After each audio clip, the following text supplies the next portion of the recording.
Check. Check.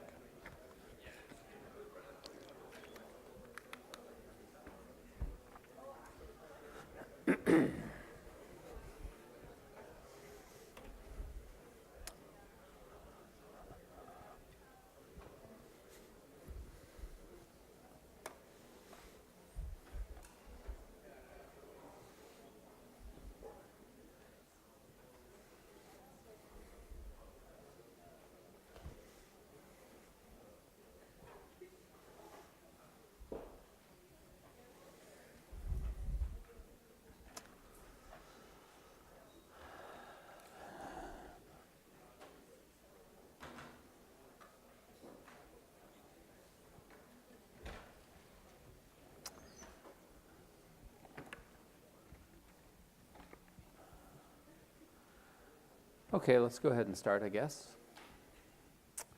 Last day of class. That's a wonderful thing, isn't it?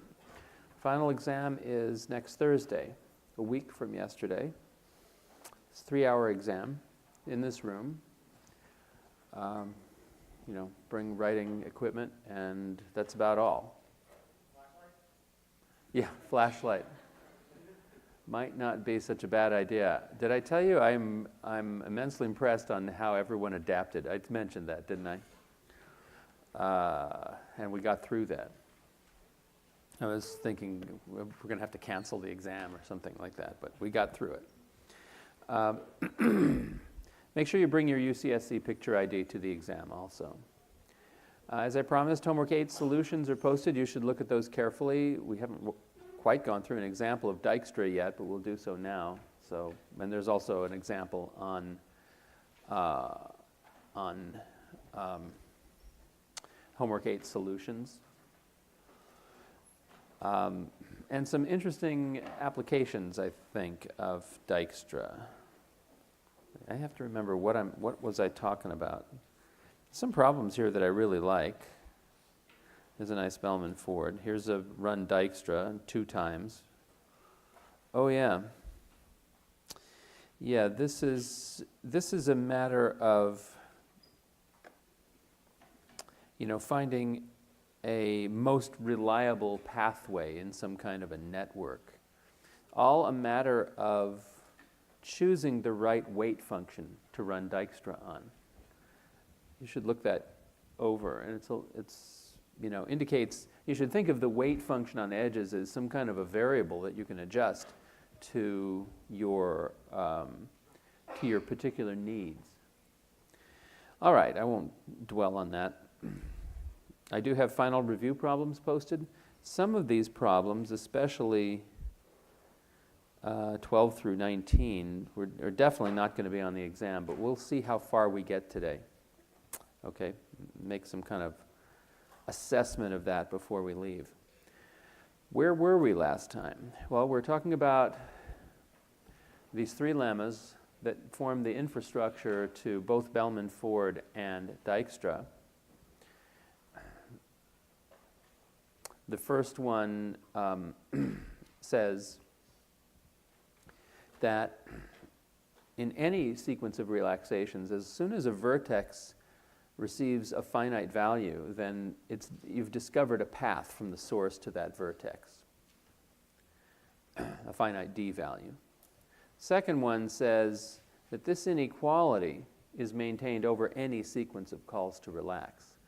So no matter what edges you relax and in what order, the d values will always be greater than or equal to the actual shortest path lengths or path weights from source to vertex, from the fixed source to any and all vertices.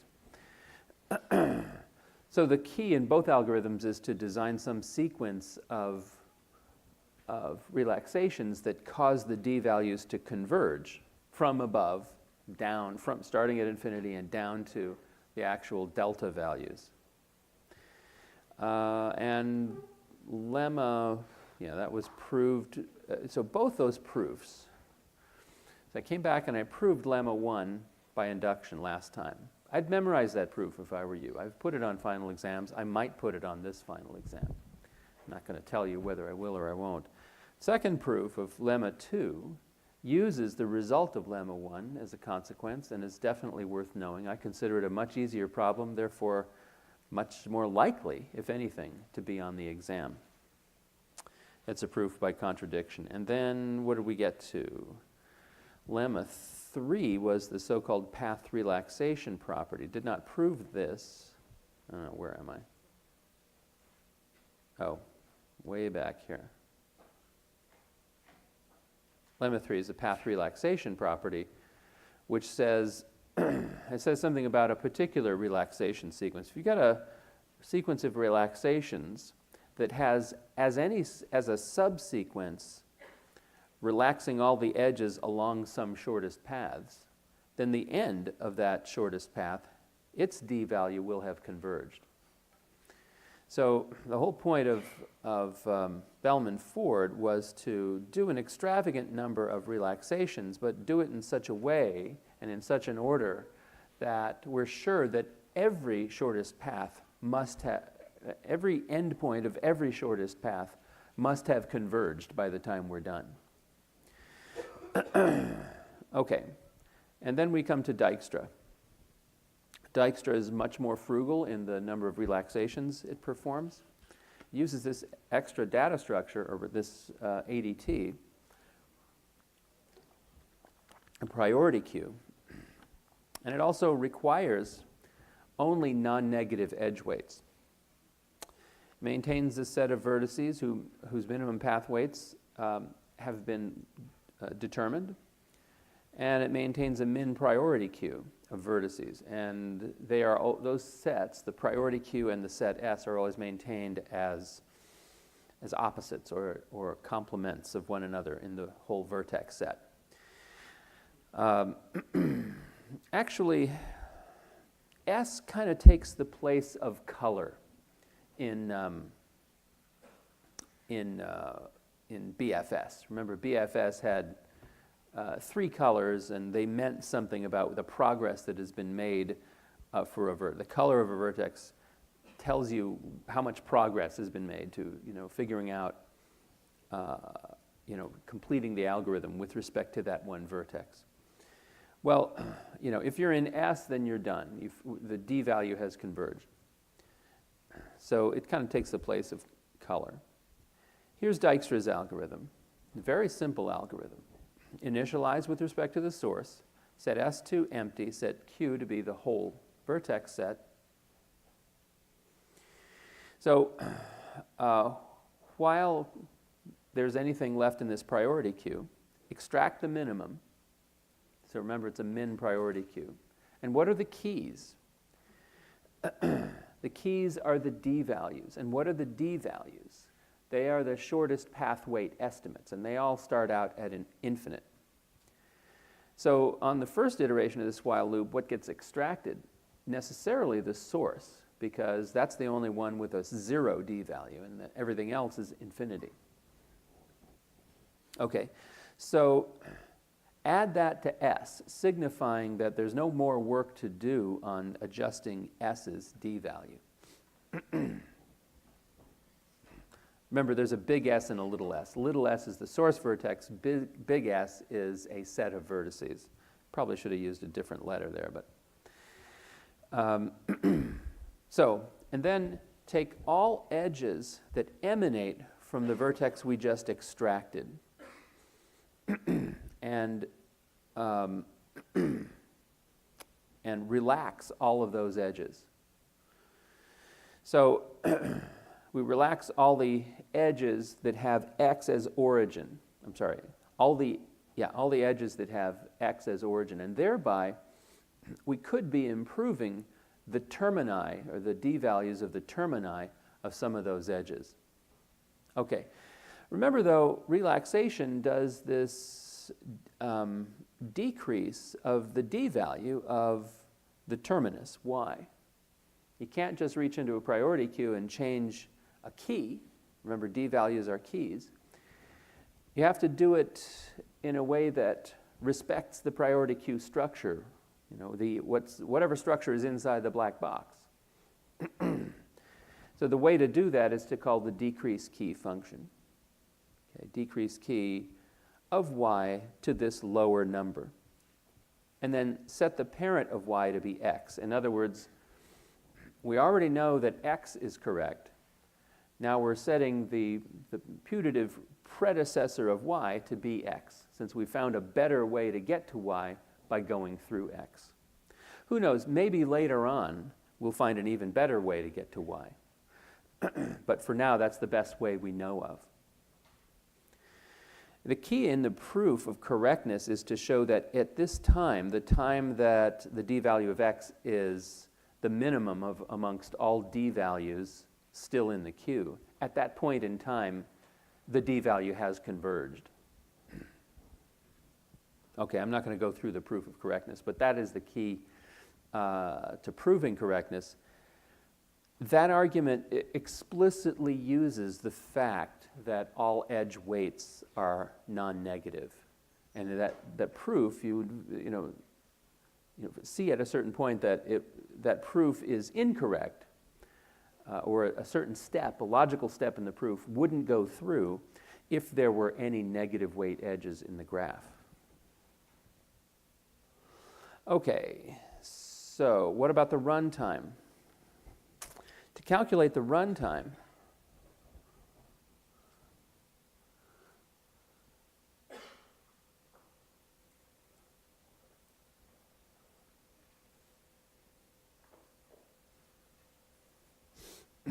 we let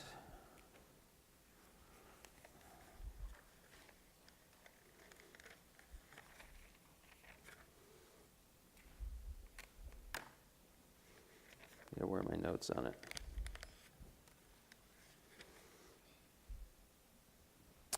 We let n be number of vertices, m the number of edges, same notation as before. So let's go to the algorithm for a second.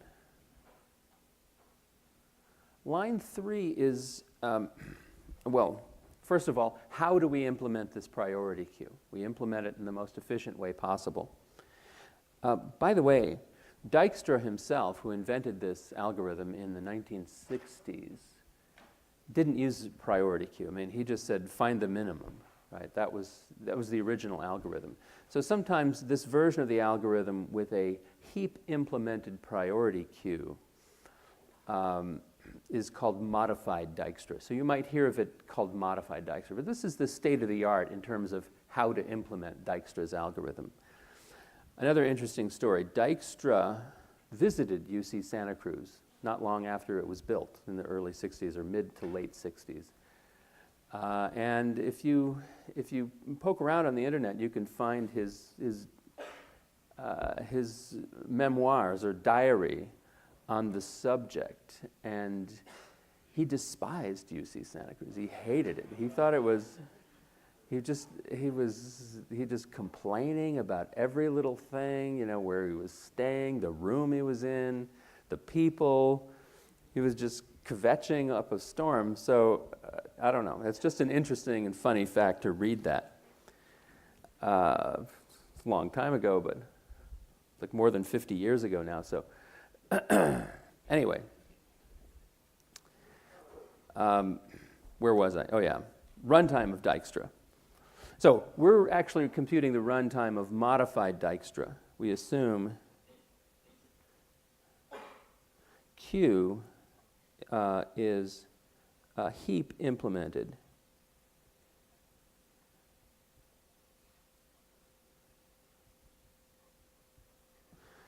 Min priority queue.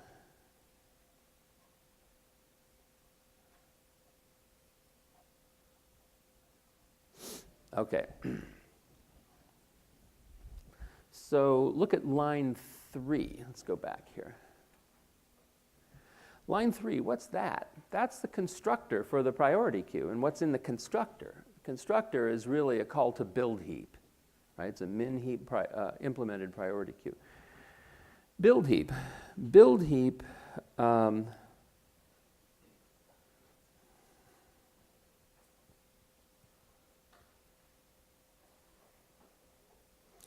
runs in time theta n, right? Because there are n vertices in this priority queue, so theta n.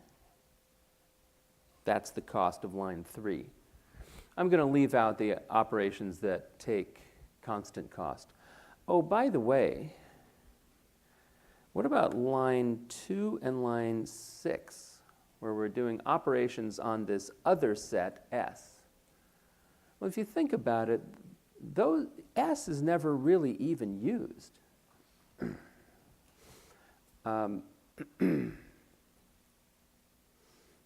Isn't it? Because you don't really need it to find the shortest paths. We've got, when we set the parents, we have the find path algorithm that we used for BFS. You know, it's those parent fields that give us the shortest paths, a shortest paths tree. And we never really use S. So just like the colors, we could erase this. We could get rid of lines 2 and 6. So why is it even included? It's included by the book for the purpose of helping write the proof down, the proof of correctness. So I'm going to ignore lines 2 and 6. Everything, let's say initialize. Oh yeah, I forgot line 1. Initialize.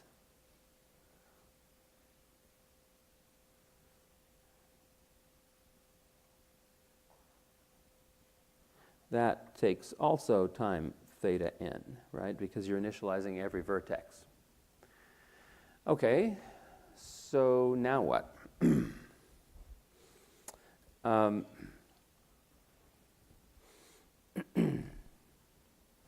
Line 5 is extract min.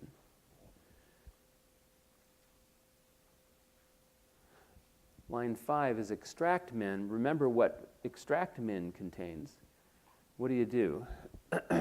You get the min from the root, which is index 1. And how do you do that? You do a swap and then a single call to heapify to reset the heap property. So there's really one call to heapify there in extract min. So it takes time theta log n. That's its cost. But it's inside a loop that executes n times. So all executions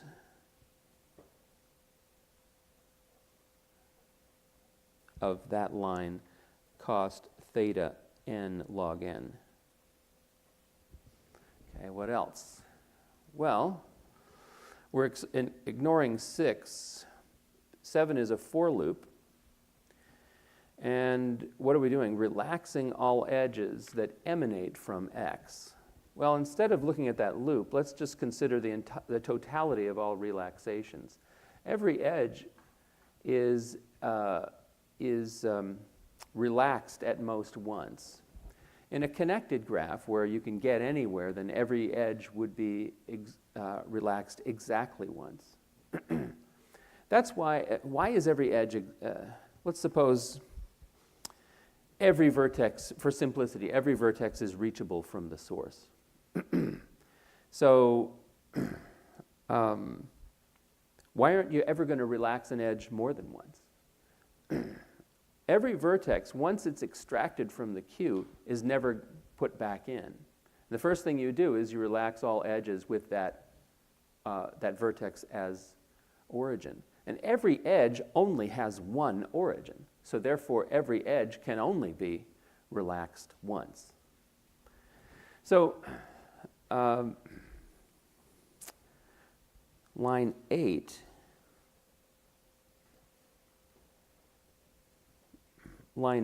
is the relaxation operation. But remember, relaxation itself contains a call to decrease key.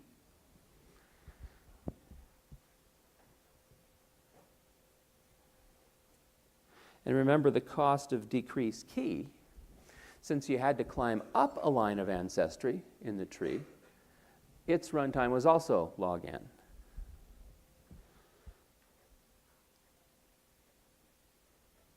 But all executions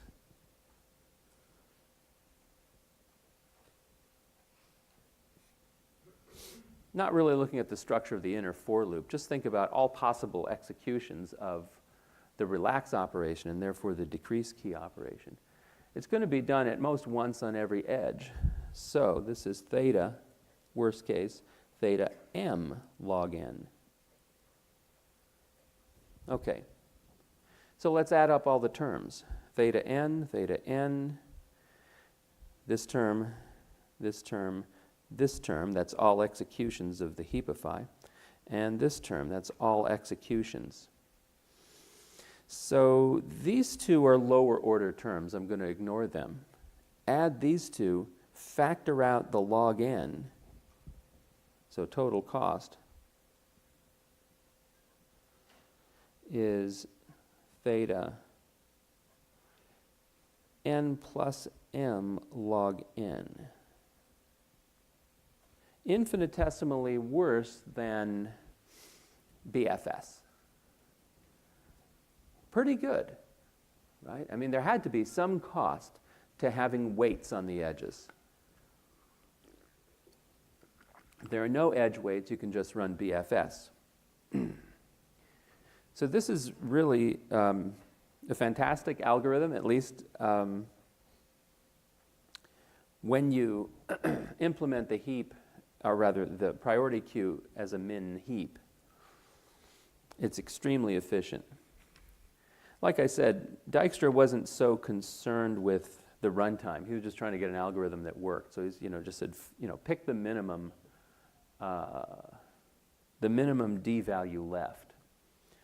All right, so let's run Dijkstra on an example. All right, I'm not going to be able to keep the algorithm up. And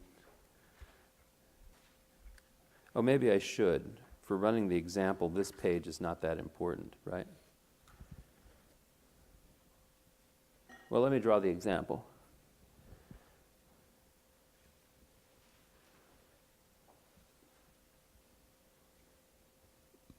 I didn't do an example of Bellman-Ford, did I? It's a little bit of a hassle to run Bellman-Ford, so I left it as an exercise.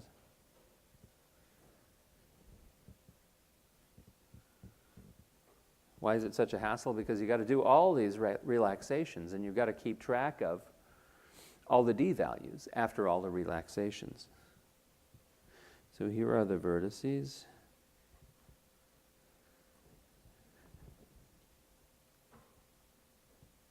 Here are the edges.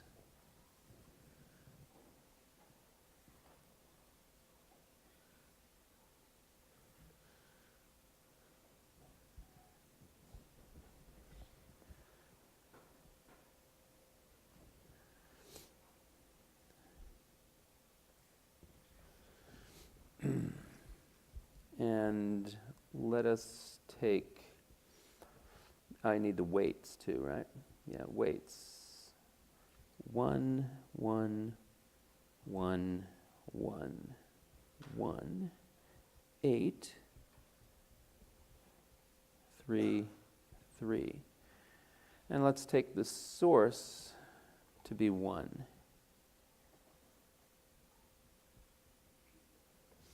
So this is the source vertex. So let's write the D value of each vertex right next to it. 0, infinity, infinity, infinity, infinity, infinity. Okay? So those are the D values. I've done the initialization with respect to the source. If you just look at it for a minute, you can eyeball a shortest 1-2 path, isn't there? There's several 1-2 paths. Here's a 1-2 path. Its total weight is 8. Here's another one, 3 plus 3 plus 1. Total weight is 7. Here's another one, 1 plus 1 plus 1 plus 1 plus 1. Total weight is 5. 1, 2, 3, 4, 5. So the reason I chose this example is so that you would see the different D values changing over time, right? If you just make up an example at random, you might find that all the d values move from infinity down to their final value in one step, just like BFS. So I want to illustrate how that changes when it comes to Dijkstra, and how the d values can change multiple times. And every finite d value that you find does in fact represent a path of that finite weight. Okay, let's keep track of the priority queue. Well, I'm not going to try to trace the entire tree. Okay, I'm not going to trace, heapify, build heap, extract min, where you do a swap and then you do a call to heapify in every step, and every recursive call to heapify on every single call to extract min. I'm just going to list the vertices, and we can see what their d values are, and I'll just cross it out when I extract it. So 1, 2, 3, 4, 5, 6. Initially, the priority queue is everything. When I cross an element out, it's put in S and it's taken out of the priority queue. And I always extract the smallest d value.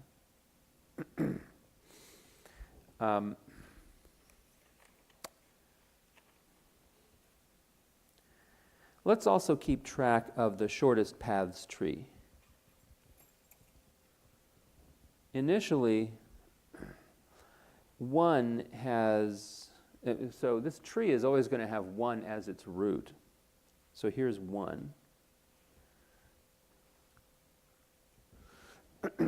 But there will be some adoptions. There will be some point where some vertex is a child of one vertex, but then when we find a better path to it, where we found it from will become its parent. So parent pointers will change. The root will always stay 1. Okay, so let's begin. So I'll redraw the tree when some kind of a parent relationship changes. Otherwise, I'll just keep adding to this tree. Okay, so what's the smallest d value? 1. Extract that. Maybe I should go ahead and put Dijkstra's algorithm up there, so you can follow along with the pseudocode at least. Now, what are we supposed to do once we extract 1? We're supposed to relax all edges emanating or having 1 as their origin, emanating from 1. So I should relax that edge, relax that edge, relax that edge. It doesn't really say what order we should relax. I'm not going to worry about the order. So 0 plus 1 is 1. Is 1 less than infinity? Yes. 0 plus 3.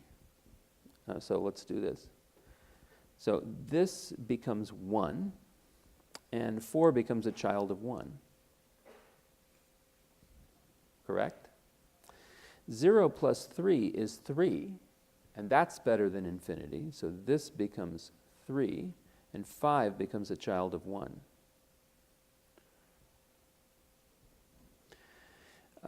0 plus 8 is 8, and 8 is better than infinity. So this becomes 8, and 8 becomes a child of 1. So far, so good? Huh? I beg your pardon? Oh, that's 2. Sorry. Yeah, the d value is 8. The vertex label is 2. Sorry about that. Stop me if I'd make a stupid mistake, please. All right, now what? Let's look at the d values. 1, 3, 8, infinity, infinity. 1 is the best. So the next thing to get extracted from the priority queue is 4, vertex 4. What am I supposed to do? Relax all edges having 4 as origin. So I relax this one edge. 1 plus 1 is 2. Is 2 less than 3? Yes, it is. So this becomes 2, and 5 changes its parentage from 1 to 4. So the tree changes. Here is 1 still. I still have 4 and 2, but 5 is a child of 4.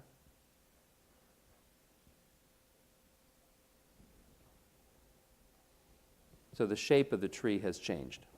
Maybe I'll put a dividing line there. Okay? Now what? Let's look at what's left. The d values, let's see, that 1 is gone. These two are gone. So look at the d values, 2, 8, infinity, infinity. 2 is the smallest. So 5 is extracted next. 5 is extracted. And we have to relax all edges emanating from 5. Okay? So 2 plus 1 is 3. 3 is better than infinity, so I change that to 3. And 6 becomes a child of 5.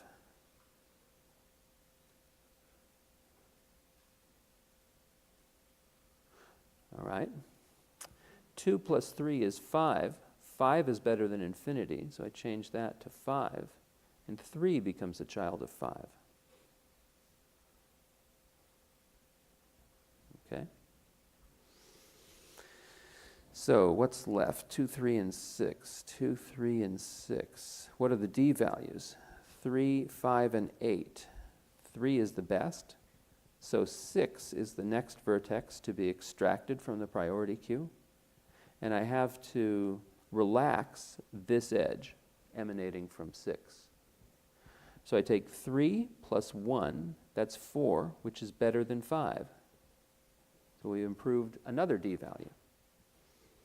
So when I do that, 3 becomes a child of 6, doesn't it?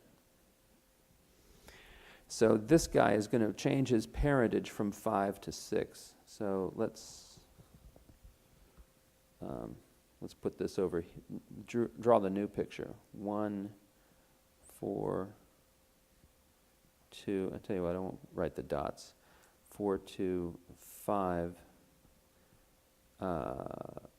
6, and 3 becomes a child of 6. Make sense? So this is the new picture of the tree. And now what? All I'm left with is 2 and 3. The d values are 4 and 8. So the minimum is 4.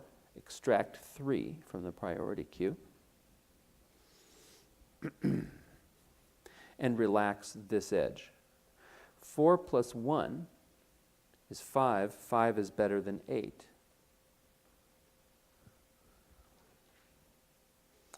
So the d value of 2 has been improved, and 2 becomes a child of 3 instead of a child of 1.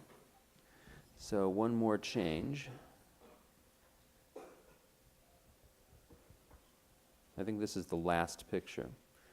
1, 4, 5, 6, 3, what did I say? 2, yeah. So there's the tree now. And I believe that's the final state of it. So 3 is gone. The last thing could be skipped, but it's included here. There's one thing left in the priority queue, that's 2. So we extract that. It has 5, and there are no edges emanating from 2, and even if there were, all other edges have their d values converged. Okay, so this is the final state of the shortest paths tree. If you want to get anywhere in the shortest possible way, just go around this outer edge.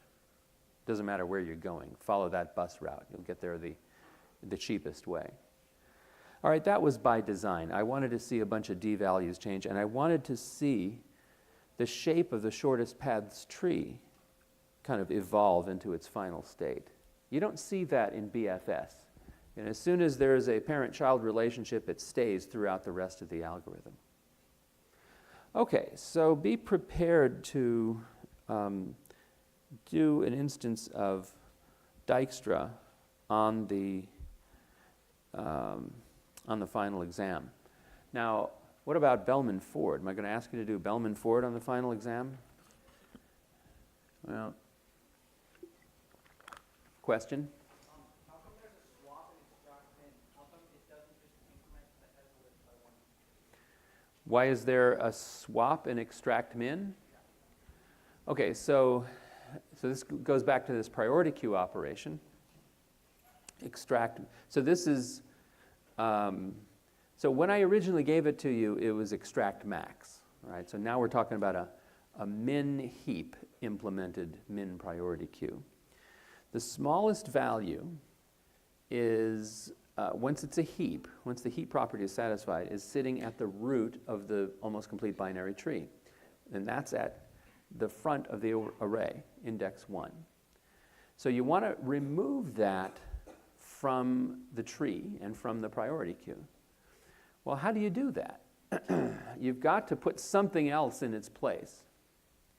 Now, you either swap it or you overwrite it, but the element in position 1 has to be gone. So there's two valid ways to do it. Just take the rightmost leaf in the tree and overwrite its data into that spot, and then decrement heap size so you don't have a duplicate, or do a swap and then decrement heap size. Couldn't you just say the head of the heap is 1 to the right? 1 to the right? No, because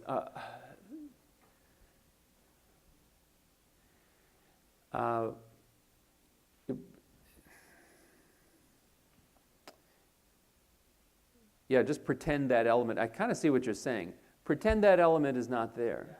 Well, then what you're doing is you're changing the designation of index 1 being the root to index 2 being the root of the tree.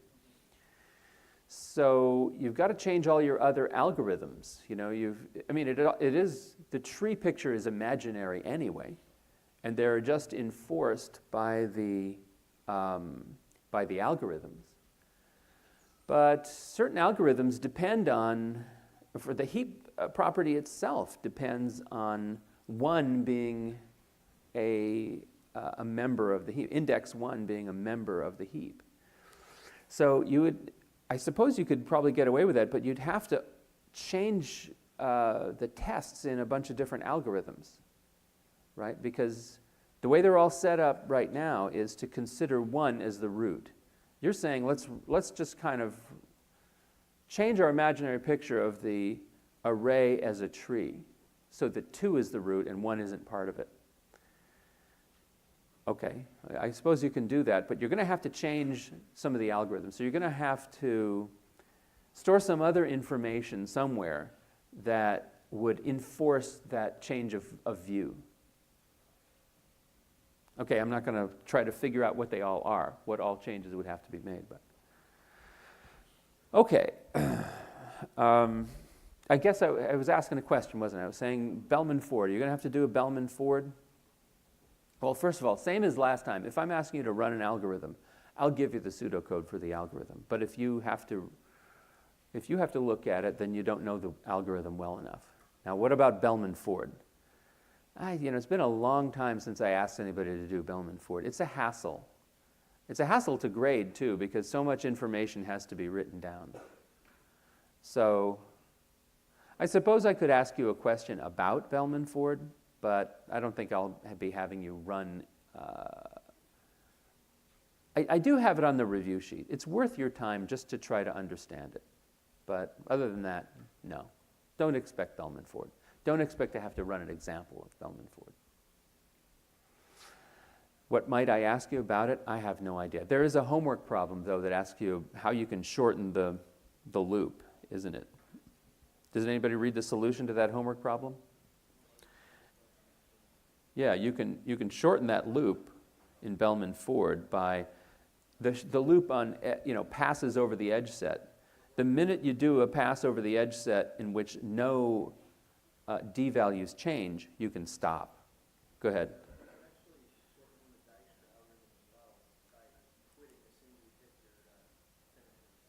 That's true. I could have changed while Q not empty to while length of Q, or while size of priority Q is greater than 1. So stop at 1 earlier.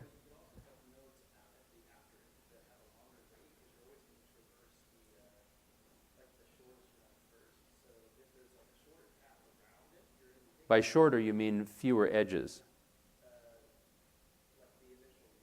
Uh-huh. I'm not understanding you.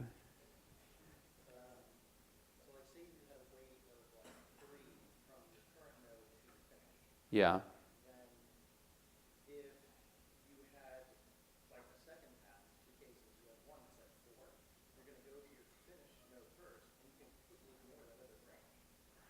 Yeah, of course, but you don't know it's not there until you explore it, right? Until you have, right? I mean, I don't know that this is the shortest path to get to 2 until I've relaxed all the edges that the algorithm told me to relax.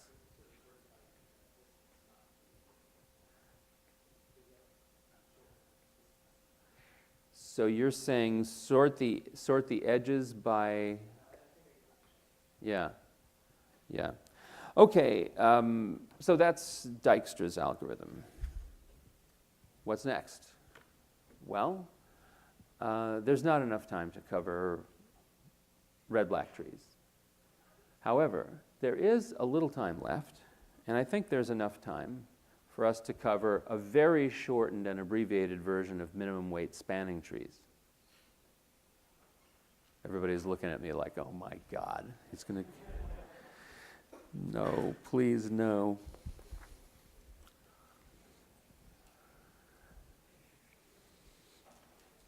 But this is worth knowing, and it's an extremely short version of it.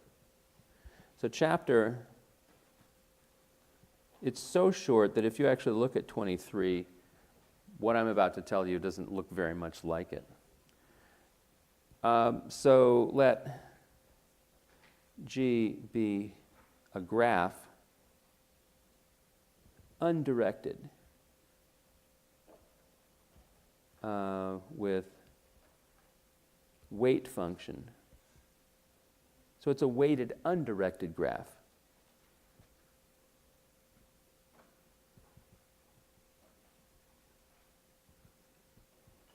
And there's not such a big deal between positive and negative weights. You know, it can be any positive or negative weights.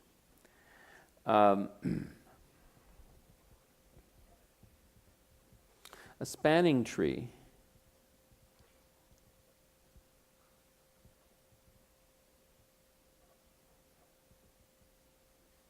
T in G is a subgraph. So T is a subgraph such that, ST means such that, 1, T is a tree, and 2, the vertex set of T equals the vertex set of the graph. So in other words, the tree includes all vertices in the graph. 4, or no, that's 3. So note,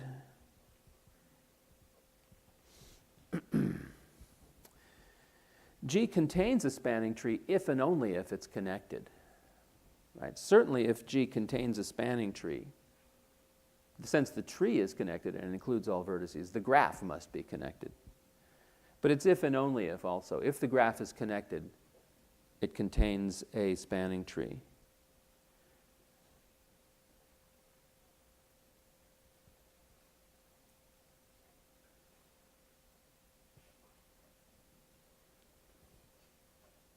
If and only if it is connected. Now, one of those directions is obvious. If it contains a spanning tree, then it's obviously connected. That direction is obvious. How about this direction? Suppose we have a connected graph. How do you find a spanning tree? Well, there's a simple algorithm. There's a number of algorithms that'll just find a spanning tree for you. Here's a simple algorithm. Start with the entire edge set, and then locate an edge belonging to a cycle. So locate a cycle edge and erase it. And do that again. Locate another cycle edge, erase that. Every time you erase a cycle edge, you destroy the cycle that it lives on, right? So, find a cycle edge, remove it. Find a cycle edge, remove it. Find a cycle edge, remove it. You keep doing that until there are no more cycle edges. And that's only when there are no more cycles in the graph. Now, every time you remove an edge belonging to a cycle, that's a non-bridge, right? It's a cycle. That's what I mean by a cycle edge. You don't disconnect the graph. The graph was connected to begin with. Find a cycle edge. Find a cycle. Pick an edge on that cycle. Erase it. You didn't disconnect the graph when you did that erasure. So when you're done, there are no more cycles, and the resulting graph is still connected. So the resulting subgraph is a spanning tree, and you never got rid of any vertices. So the resulting graph is a spanning tree. So remove cycle edges until no cycles left.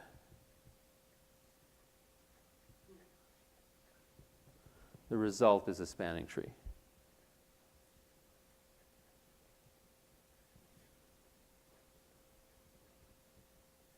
So that's my short proof. Okay. Of the assertion that G contains a spanning tree if and only if. So we're only really concerned with connected weighted graphs right now. Okay, so the weight of a subgraph is obtained by just adding up all the edges in a subgraph.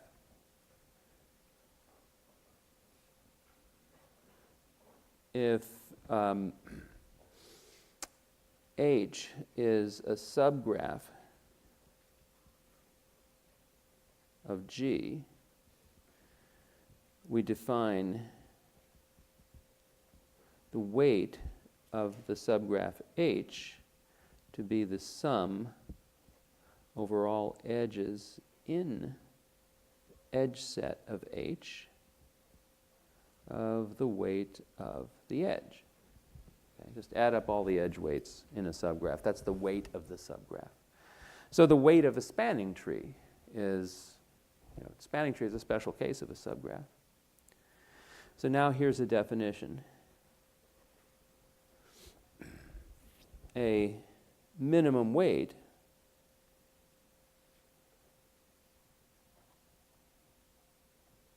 spanning tree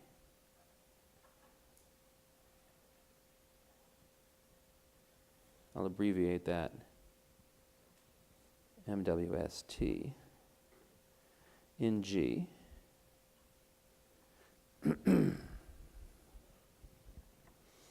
is a spanning tree satisfying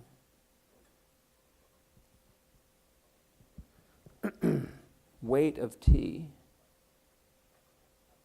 is less than or equal to weight of S for all spanning trees S.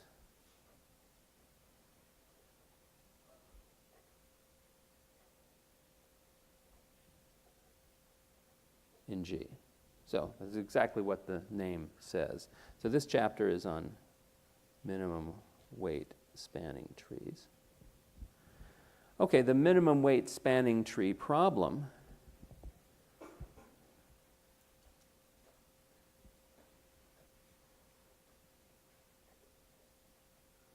is simply find a minimum weight spanning tree. Now, realize, of course, there might be multiple minimum weight spanning trees. There are lots of spanning trees in general, a big complicated graph. Lots of spanning trees, connected, of course. And there may be many minimum ones, minimum weight ones. So what we'd like is a minimum, efficient algorithm for finding at least one of them, to pick out one minimum weight spanning tree.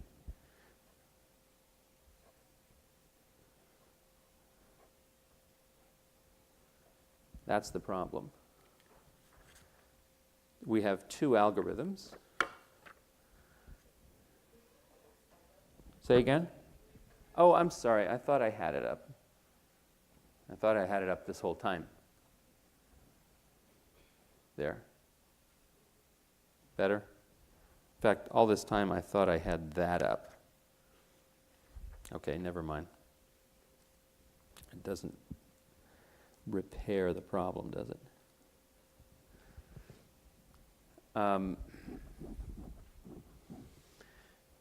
So two algorithms called Kruskal and Prim. Both of these algorithms take a connected weighted graph as input and produce a minimum weight spanning tree as output, encoded in different ways. I'm going to discuss one of them, and that is Kruskal. We'll skip Prim altogether. The reason I'm discussing Kruskal is because it uses a min priority queue to do its kind of minimization.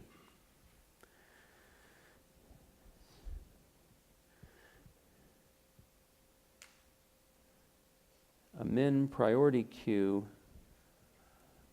of what? What are the records? Records are edges.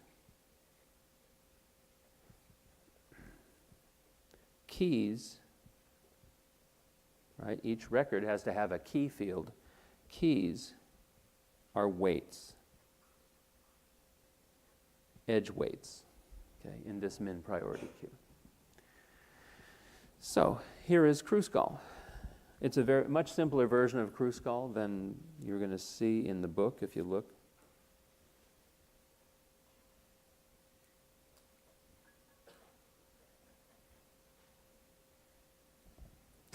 I'm not really explicitly or expressly using the adjacency list representation here, so it would be difficult for me to ask you to implement this algorithm as I'm about to write it. But if you look at the book's version, they do explain all this in terms of the adjacency list operations on the adjacency list representation. And that's why it's a little more complicated. First of all, 1. Q is edge set of G. So this is really just build heap, I suppose. Keys are edge weights.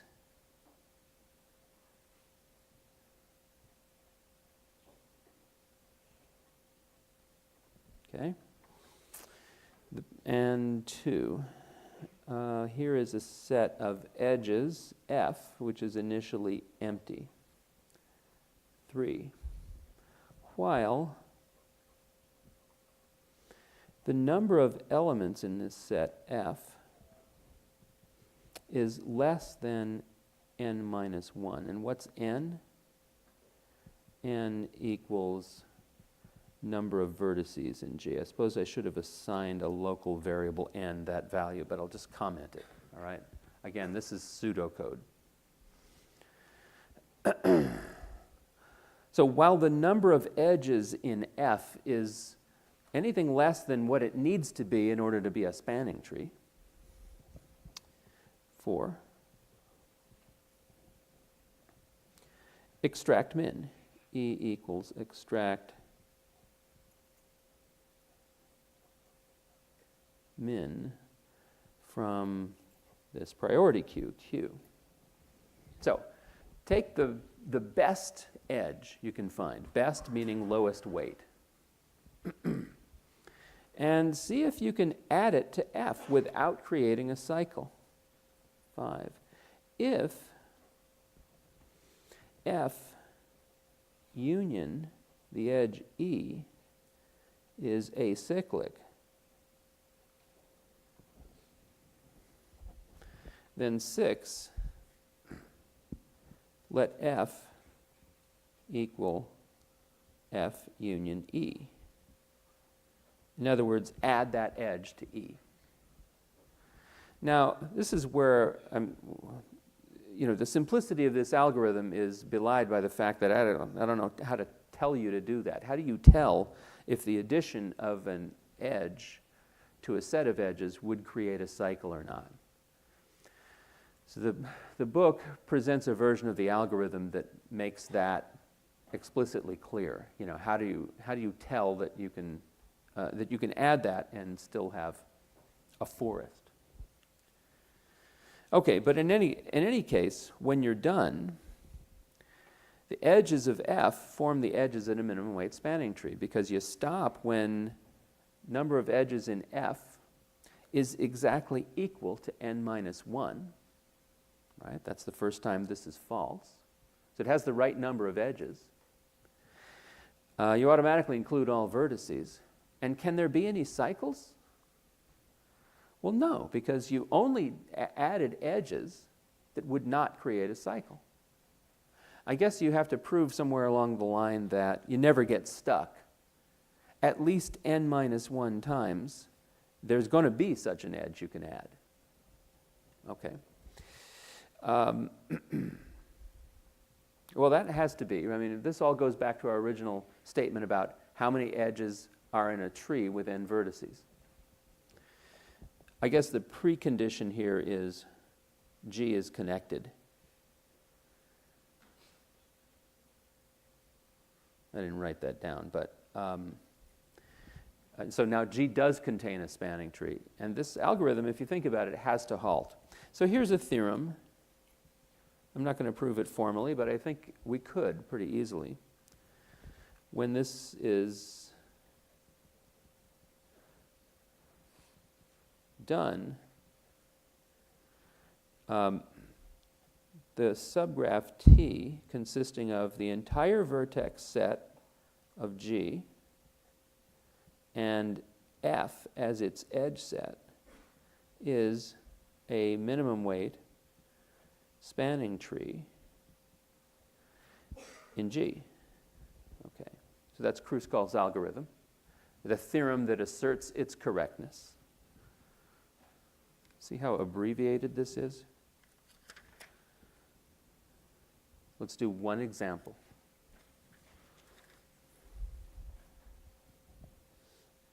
This example is actually on page 632 of the book.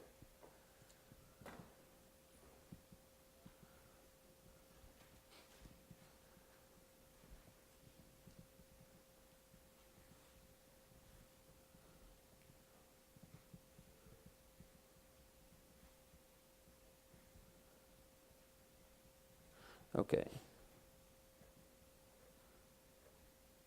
9 vertices. Here are the edges.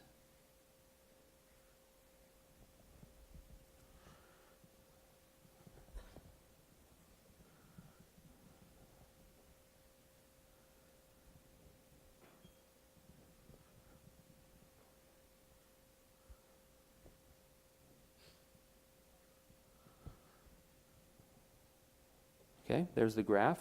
Any more? Yeah, there's one more. Okay, there's the graph. So, a bunch of edges. Here are the weights.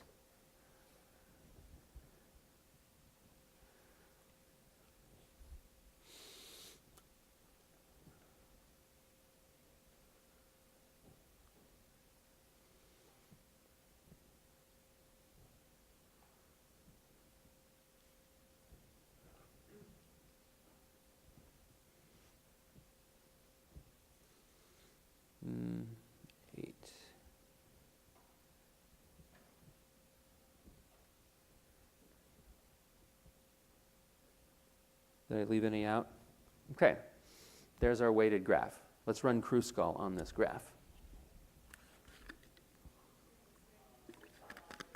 Huh?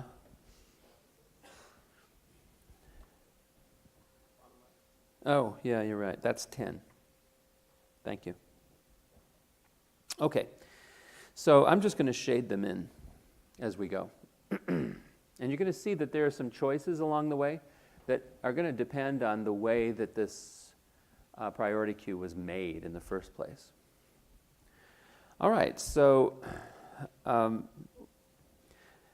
the algorithm says, F starts empty.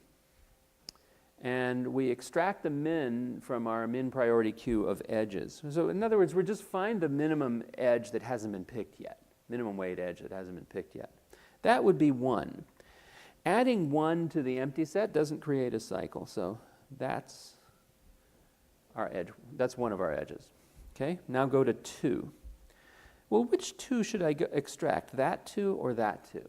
That depends on which of these 2 edges is now at the root of the heap, right? It depends on how it was made. I'm not going to try to trace its operation. So one of these 2's has to get chosen. Let's say it's that one. And then the next one is going to be extracted. So there's 2 possible paths of execution here. First pick this one, then pick this one. The other path of execution would be first pick this one, then pick this one. Okay, either way, I end up with this set of edges now that has just 3 edges in it. There are no 3's, right? So what's the next smallest edge? 4. Okay, either I pick this one, then this one, or I pick this one, then this one. Okay. Let's pick this one. Creates no cycle. And let's pick this one. Notice we don't always have a tree. I mean, the current induced subgraph just has 1, 2, 3, 4, 5 edges in it, but they're disconnected, right?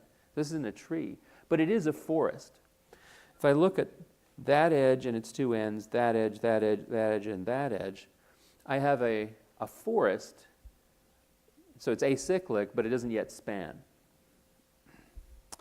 Okay, so what about any 5's? No 5's. How about 6? Can I add the 6? Yes, I can. It does not create a cycle. Any 7's? Yes. Ah! Jesus.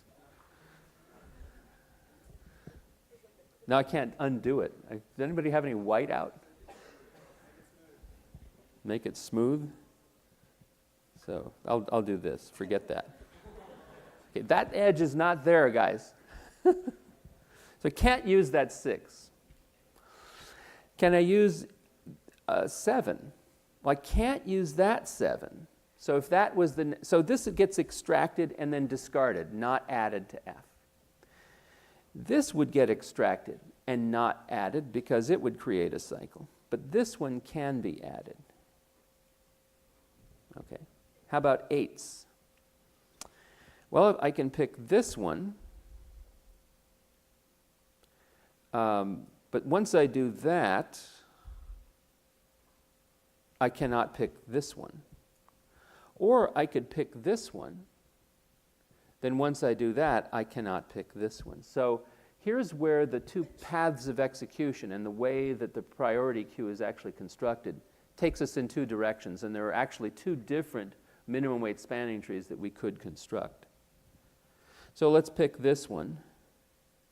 Just, you do the computation the other way, and don't make the dumb mistake I just did. So copy this and then make this choice, and then proceed from there. And you get 2 different minimum weight spanning trees. Okay, so I can't pick that 8. Extract that from the priority queue, delete it, or don't add it to F. What about 9? Can I add this 9? Yes, I can, right? Now, do we stop? How many edges are there? 1, 2, 3, 4, 5, 6, 7, 8 is one less than 9. So this has become false, so we just stop. There's no reason to consider the other edges. So by following this algorithm, I mean, what could I ask you about this on the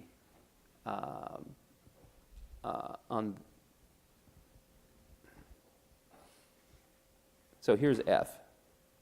F consists of 1, 2, 8, 7, 7, 6, 9, 3, 3, 6, 3, 4, 4, 5. Did I get them all? 1, 2, 3, 4, 5, 6, 7, and the one I left off was 2, 3. Or F is 1, 2, 8, 7, 7, 6, 9, 3, 3, 6, 3, 4, 4, 5, and the other one of 8, weight 8 that I could have picked was 1, 8. So there are, in fact, 2 minimum weight spanning trees, and by following following Kruskal in 2 different directions, we could have got either one of those. I have asked questions like this before where I say, give me all minimum weight spanning trees. It's necessarily a small graph where there's not very many choices. Okay. Any questions? Any questions at all? Everybody's in a hurry to go. Okay, well, in that case, thank you for being patient, and thank you for putting up with all the time constraints. I'll be in my office for a little while, and then I'll see you on Thursday. Okay, take care. Yes. Which questions should we be, or like? Oh yeah, which ones should I delete? I'm gonna delete some of the questions on the review sheet, the ones that you shouldn't pay any attention to, or at least I'll put a notation that they should be deleted. You bet.